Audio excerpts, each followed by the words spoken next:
Hello and welcome to Rathods Science Academy. Today in this session we are going to see current affairs of 31st August 2025. So let's get started. Before seeing these articles which are appearing in today's in the newspaper, I want to make a small announcement.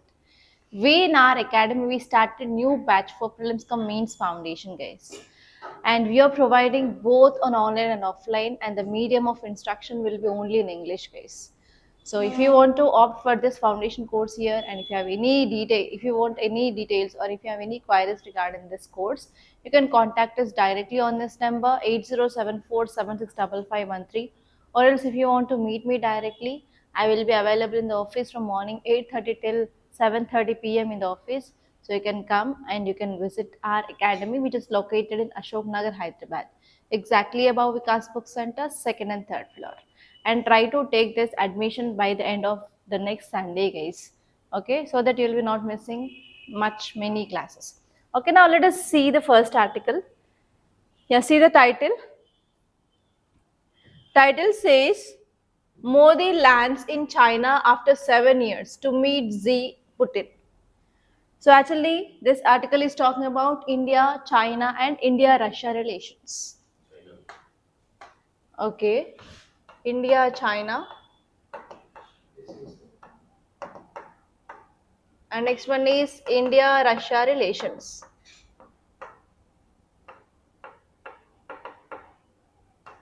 So as you all know that recently our Prime Minister visited Japan and we had lots of agreements, memorandum of understandings, and we discussed that in our class in detail. So now here we are going to have this SCO, that is Shanghai Cooperation Organization Summit. And here our Prime Minister, he is on visit to China to attend this Shanghai Cooperation Organization Summit. Okay. And here in this summit, our Prime Minister is also going to have talks with China and as well as Russia. So here you have to see certain important areas from your UPSC point of view. So first one is you have to see some basic facts regarding the Shanghai Cooperation Organization. Because every year UPSC can ask question regarding the summits in prelims and organization skills. So here there is a very high chance of getting question. And apart from that, once the summit is finalized, again you have to see what are the outcomes of this summit. And next you have to see what is the agenda of that summit this year. And next one is you have to see how India is going to be benefited from that summit. So these 3 points are from your mains guys,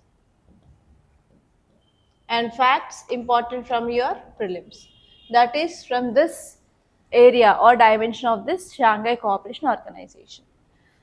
And now here our Prime Minister, he is going to have talks with these two countries important delegates, that is Chinese and as well as Russia. So as you all know that India is having certain challenges, or India is having certain problems with China. So whether those problems are talked in this meet or not, we have to see. And here you have to see what will be the outcome of this talks by our Prime Minister directly. Because from last 7 years, our Prime Minister didn't visit this China. And now after 7 years, our Prime Minister is directly visiting China. So here, of course, you are going to get certain outcome of this meet. So you have to see what are the talks they are all going to talk about, and you have to see what is the outcome. And this one is because of this India-US 50% of tariffs. Why 50%? Because as a part of this Russian Sanction Act of 2025, US is imposing 25% of tariffs on Indian goods, right? That means because of this fear of sanctions under this Russian Sanction Act, so India's relation with this Russia is going to be strained. So because of this, we have to see like what are the important talks they are going to have in this meet and what will be the outcome and how it is going to change India's foreign policy towards Russia. So all these are the areas that you have to focus from this article, and this article is very important from your GS paper 2 under international relations from both prelims and as well as mains. Okay, now let us see the context. Our Prime Minister is going to visit this China after 7 years, and it is one of the highly very significant diplomatic event because now we are having regional tensions, tensions between India and China, tensions between India and Russia, India and US. And apart from that, we are also shifting our global alliances. So whichever are traditional partners, we are shifting away from that. For example, we are shifting away from US. And there are lots of differences between India and US. And next one is we are also going to see about even we have lots of economic challenges for India. So because of all these diplomatic events, all these challenges we have, this meet is very, very significant for India. And actually, this visit, which mainly centers on this SCO summit, Shanghai Cooperation Organization summit, and on the sidelines of this summit, we are going to meet this Chinese and as well as Russian delegates. And we are going to talk about emerging trade dispute and some border issues, everything. So if you see some details here, actually Modi arrived in this Tianjin in China for this SCO summit, and actually he did visit or he visited this China in year 2018. From 2018 again, this is the second time he is visiting after 7 years. And next one here is they want to talk about the bilateral issues between India and China. So what are the issues between India and China? The main issue is border tensions across this LAC region. And next, here between India and Russia, they also want to talk about how this relation is going to be altered because of this India-US sanctions. Okay, why our Prime Minister is making visit now? Because of trade tensions with US. So recently, US started imposing of 50% of tariff on our Indian goods, right? So because of this, yes, we have to have talks with Russia because we are importing around 40% of our crude oil from this Russia. So here, how we are going to have the relationship further? They want to have some talks. That is the first reason. And next one is we want to reset our India-China relations. Okay, so that is nothing but we want to reopen trade and we want to go for de-escalation completely, and we want to maintain status quo across this LAC region. And next one here is, yes, actually we want to focus on even regional stability as well. And if India and China are working together, obviously we can establish this stability, and even we can maintain world economic order, and as well as we can maintain global rules and regulations. So those are the things why we are going to have this meet. And what is the impact of this talks? So first one here is regional and global implications. What are the regional and global implications? The first one here is, as you all know, from this 2019 onwards, there is a thaw, that is a very low phase of relations between India and China. So here we want to break that thaw, and we have to come up with the proper disengagement along this LAC region. And even we want to focus on resolving of whatever economic disputes we have. And we have to even go for increased people to people contact or ties by resumption of this Kailas Mansarovar Yatra. And second one here is, as we know, we are going to have this SCO summit. So actually this summit is very, very important because India wants to leverage its power in this global south. So for this, we have to use this kind of organizations to showcase our power. So for that also, this summit is very important. And next one here is, India is mainly focusing on having a balanced relations between this China and as well as Russia. So for this also, this meet is very, very important. And if you see on another side, we're also having economic and as well as security impacts also. That means if we are like impacted by this US 50% tariff, we have to go and we have to search for alternate countries where we have to overcome this loss which is happening because of US. And this SCO organization which is having the group of countries. So if you are attending this kind of meet, and if India is proposing about the trade, investment, everything, so we can attract this global markets so that we can increase our exports.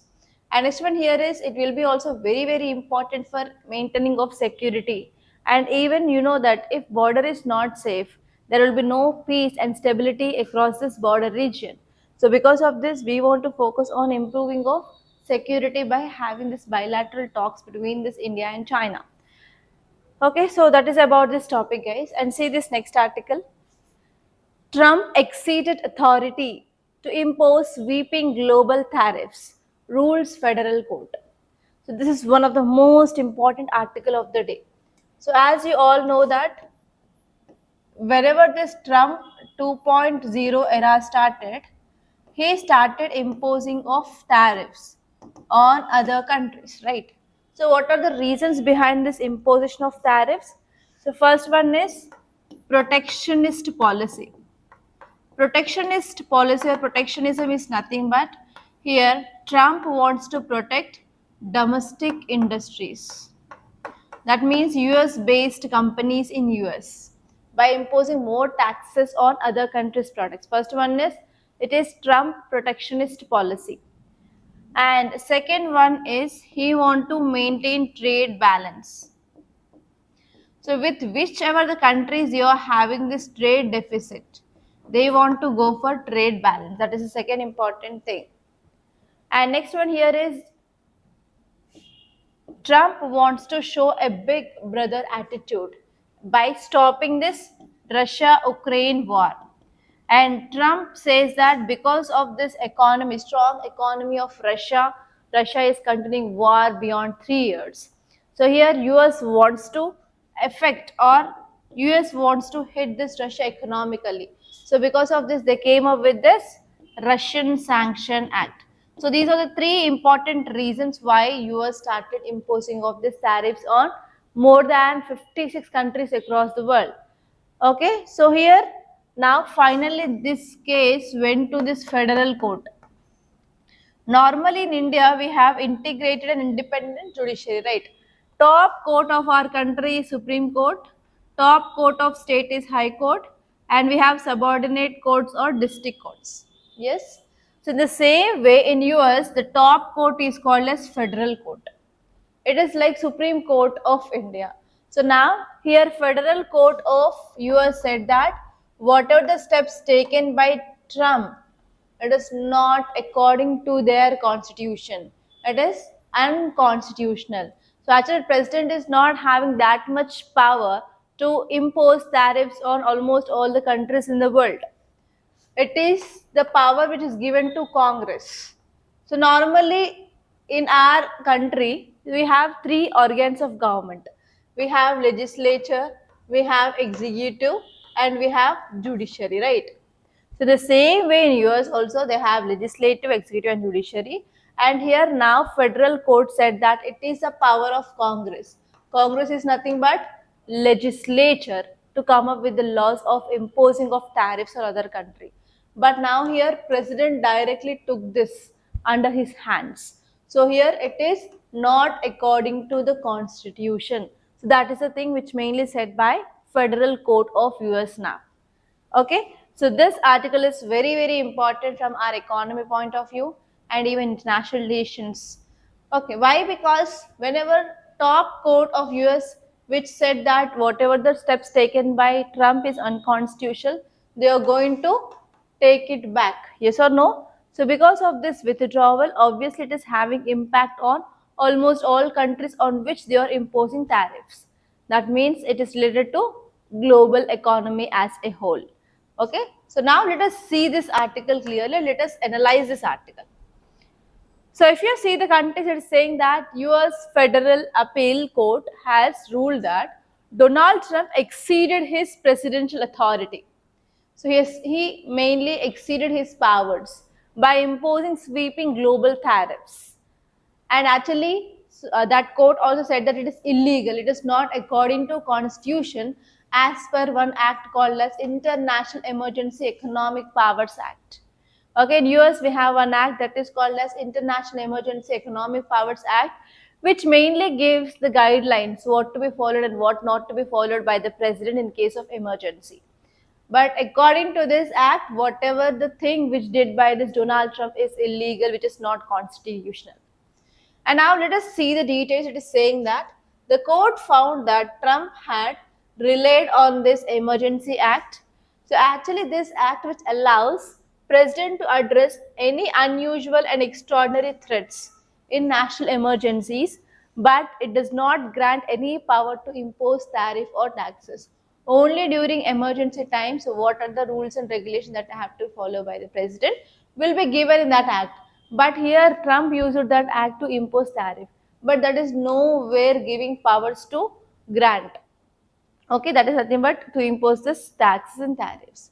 And next one is, now here they have 11 judge bench in this court, and 7/4 ruling emphasizes that US constitution which assigns this taxes and tariff powers to Congress. There is nothing but legislature has to make the laws, but it is not given to the president. Okay, why? Because tariffs or taxes, which are the physical tools that will affect economics and as well as foreign policy at a very large scale. So because of this, Congress has to take decision regarding this tariff. But here in this case of America, directly Trump came up with this imposition of this tariff. It is not according to the constitution. That is the second important point they said. And now what is the impact of this ruling? Do we have any impact? Yes, of course, because it is limiting the executive power of a president now. So actually in your polity, you will be studying about this topic called as checks and balances, separation of power. So there also you can take this example, how judiciary is checking the power, how judiciary is controlling the power of executive here in the case of president. Okay, so this decision is a major potential check on future presidential efforts to use emergency powers. So in future also, if any other president who wants to use his emergency power, they will be taking this judgment as a reference, right? So because of this, they are going to control the powers of president in the future. And next one here is, if upheld, the ruling could limit executive authority in many areas. So here, because of this statement now, they are going to limit the executive authority of a president. Okay, it will make the future presidents very hard for taking drastic independent decisions. Now onwards, in future, any president, they cannot take this independent trade measures as this Trump took because of this judgment. And next one here is, the businesses are left in limbo. Actually, if this federal court says that so far how much tariff they imposed, if they have to give refund to those countries, what happened? That will leads to especially very very hard, and even that will leads to loss for this US Treasury now. Okay, so these are the some impacts of this ruling. And see this article, guys. Veerapuram Chundan lifts Nehru Trophy in photo finish. So actually, this article is talking about one famous boat race called as Nehru Trophy boat race or snake boat race. It is also called as Vallam Kalli. It is very very famous in the backwaters of Kerala. So here you may also get a question regarding this Nehru Trophy boat race or snake boat race or Vallam Kalli in your prelims. So from that area, it is very important. Actually, every year we will be having this boat race normally during this festival called as Onam. Onam is very very famous in this Kerala region, right? So during this festival time, we will be having this Vallam Kalli, that is nothing but Nehru Trophy boat race. So actually, Vallam Kalli is a world famous boat race which mainly held during this festival Onam in Kerala, and it is one of the traditional boat race, especially which is celebrated in this Kerala state because of backwaters in Kerala.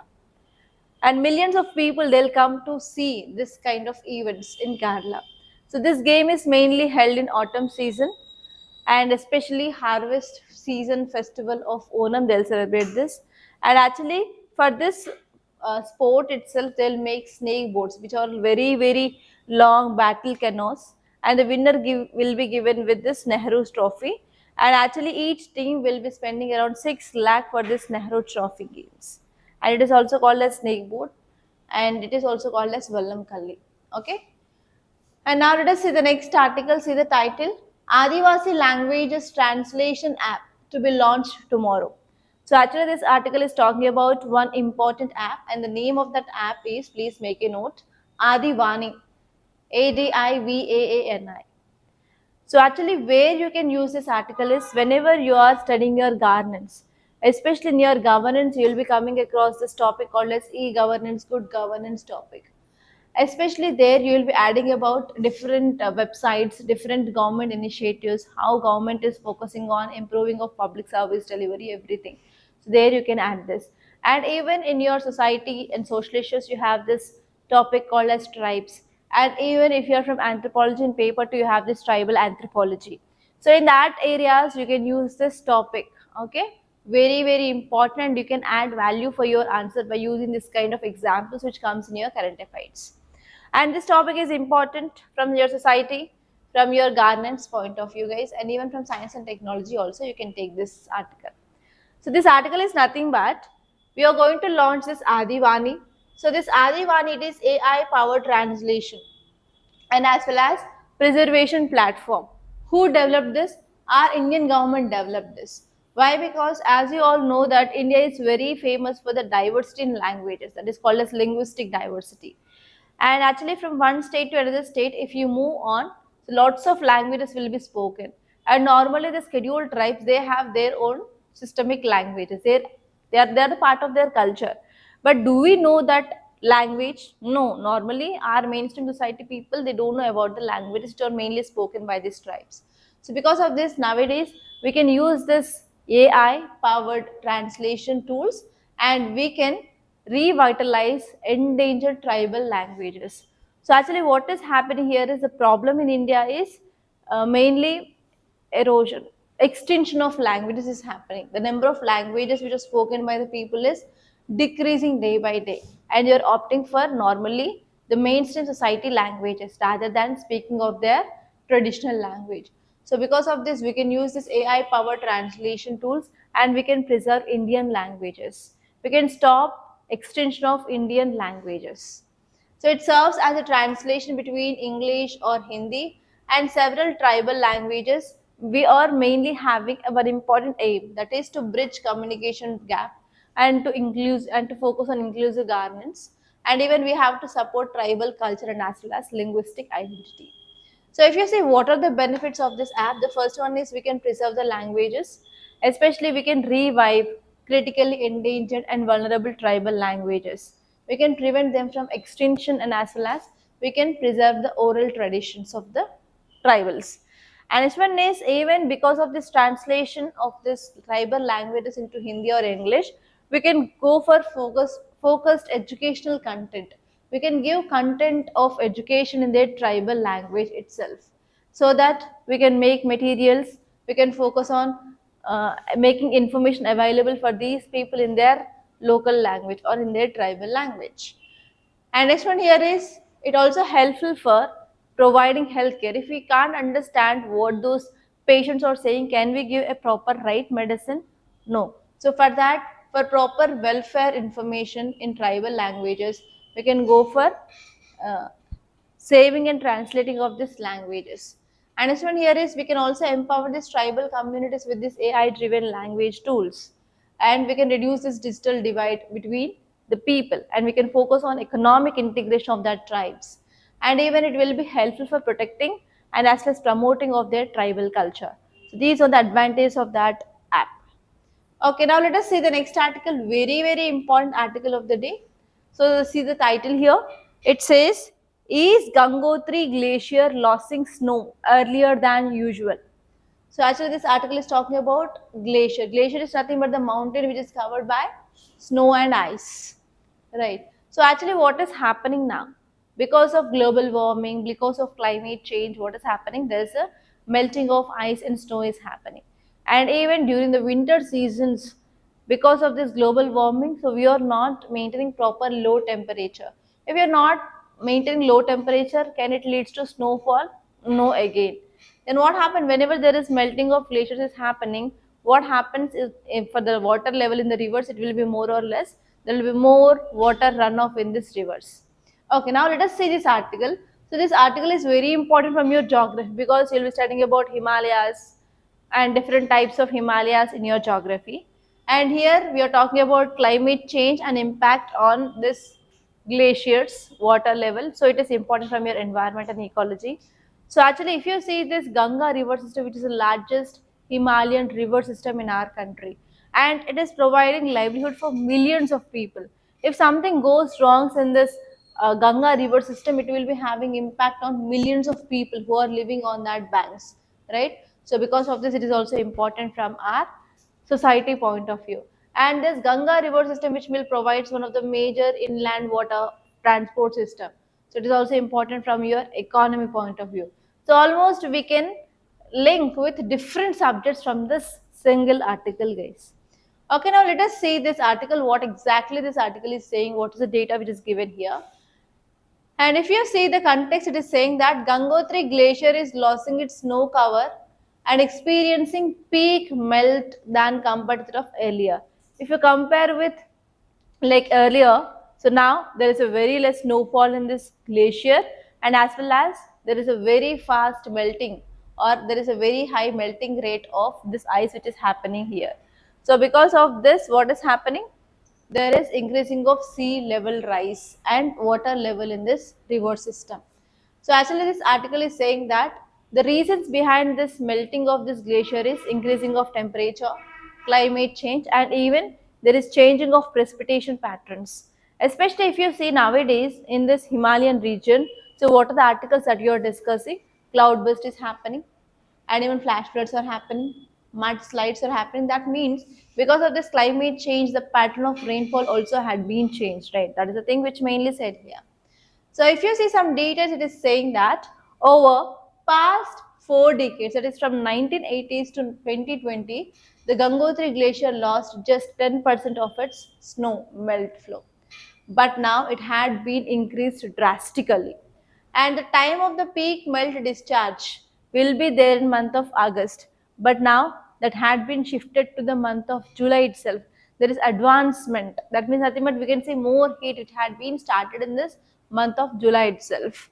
And next one here is because of the snow melt and as well as glacial melt or glacial runoff, it is happening. And because of this, there is increased level of water in this rivers.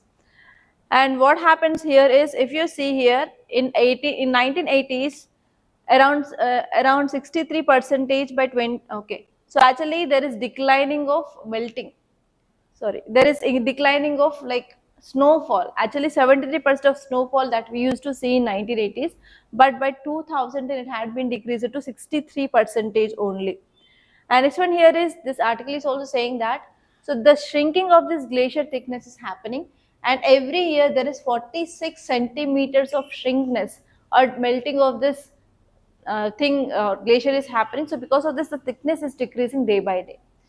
And what will be the impact? The first one here is this glaciers or Himalayas are the important source for this Himalayan river system. So here, because of this snow melt, what is happening, or ice melt, there is increased water level in rivers initially. But what happens in the future? In future, there will be no source of water for this perennial rivers. That is the first important impact that we have to see. So because of this, what happens? Irrigation facilities, drinking water facilities, and even the people, how can they use the water for the daily needs, all things will be getting altered in future. And next one here is, because of this decreased snowfall in this region, what happens? Snow will be converted into ice, right? So there will be diminishing of glacial buffer during dry seasons. That will be a huge impact in the future. And next one here is, we constructed lots of hydropower projects on this fast moving Himalayan rivers. So what happens if there is complete melting of glaciers happen? There will be no source of water into these rivers. Can these hydropower projects works? No. So we are going to have lots of impact on our electricity also in the future. And next one is, glacier recession is happening and thinning of these glaciers is happening. So because of this, whatever the habitat which is present in this higher regions like flora, fauna, they are also going to be get affected now. And what happened because of the melting of glaciers? We already saw one article, that is melting of glaciers leads to the more formation of glacial lakes. So what happens if the water, and if there is increased pressure of this water which is stored in that lake on this sediments which are the boundary of this lake, that will lead to glacial lake outburst floods. And these glacial lake outburst floods causes flash floods, loss of life, loss of property, loss of infrastructure, whatever it may be. Okay, and even Gangotri is having very important regional and as well as national significance. Why? Because we can attract more number of tourists, okay, for to these glaciers because of some important pilgrimage sites. So now our tourism is also going to be affected, and even we can have impact on our environment, economy, whatever it may be. So this article is saying that if these trends are worsening like this, so we can have a lot of impact on our geography, on our society, on our economy, on our tourism, whatever the sector may be. So here this article is saying that government has to take steps as soon as possible to control this. Okay, so these are the important topics that happened in our today's in the newspaper. By this I'm concluding. Thank you so much guys for watching, and please do like this class and share this class. And you can follow us on Instagram also, where we are providing daily one prelims question with answer and one mains question with model answer, and as well as current affairs in short. And actually I will not take Sunday analysis, but today I came to institute because the class are going on, so that I took this class. So whenever I come to institute, I will be taking Sunday analysis. If I'm on leave, I will be not taking Sunday analysis. Okay. So thank you so much, guys. So please do follow daily so that there will be no missing of any current affairs update. Thank you so much, guys.